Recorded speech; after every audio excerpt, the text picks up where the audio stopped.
තරුණ කොල්ලෝ ටිකක් දොම්පේ ඉඳලා කතරගමට නිගේ වැදගත්ම කාරණේ තමයි මේ රටේ නීතියට ගරු කරමින් ඒ කියන්නේ මාර්ග නීති අනුගමනය කරමින් ඔය ගමන ගියා කියන එක. මොකද හරි අඩුවෙන්නේ නැතිනේ මොකද? එහෙමයි නේද? හරි.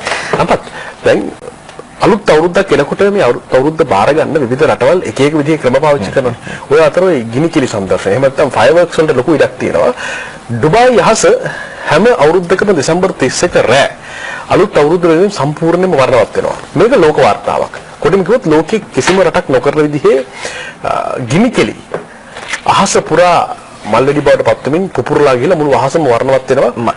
මට මතකයි ඔයාගේ එදා පළවෙනිදා දැන් මේ අවුරුද්දේ පළවෙනිදා කියන්නේ බදාගන්නේ එදා අපි කිව්වේ දැන් ඔබට අර පිටු 365කින් ආරම්භ වන හිස් පිටු ගොඩක් තියෙන පොතේ පළවෙනි පිටුවනේ පළවෙනිදා ඔබ ලියන්නේ එදා ලියන්න මට මතකයි ඔයා කිව්වා මම එදා එළියේ හිටියා ඔයා කිව්වා එදාට ගිනි කෙලි පත්තු කරන්න එපා ගිනි කෙලි සල්ලම් කරන්න එපා ගින්දර දාලා විනාශ කරන්න එපා කියන කතාවක් ඔව් මතකයි අපි දැන් බොහොම සරලව කිව්වේ මේ පුපුරන්නේ ඩොලර් නෝ පුපුරන්නේ ස්ටර්ලින් පවුන්ඩ් මේවා රොටි වුණා නම් මේ ලෝකේ බඩගිනින මිනිස්සු කීදෙනෙකුට කන්න දෙන්න පුළුවන්ද කියන දේ මම නිකන් ඒලා කිව්වේ හරි අපි ඒත් අපි නිෂ්පාදකතුමා නම් බලන් කියනවා. හරි. අපි මෙහෙම කියමුකෝ.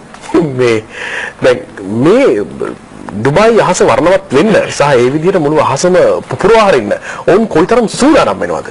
මාසයකට පෙර ඉඳලම ඕන් මේ විදිහට දෙසැම්බර් 31 රාත්‍රිය සමරන්න වර්ණවත් කරන්න අහස පුපුරවන්න සූදානම් වෙනවා. අපි පෙන්නන්නේ අන්නේ සූදානම්.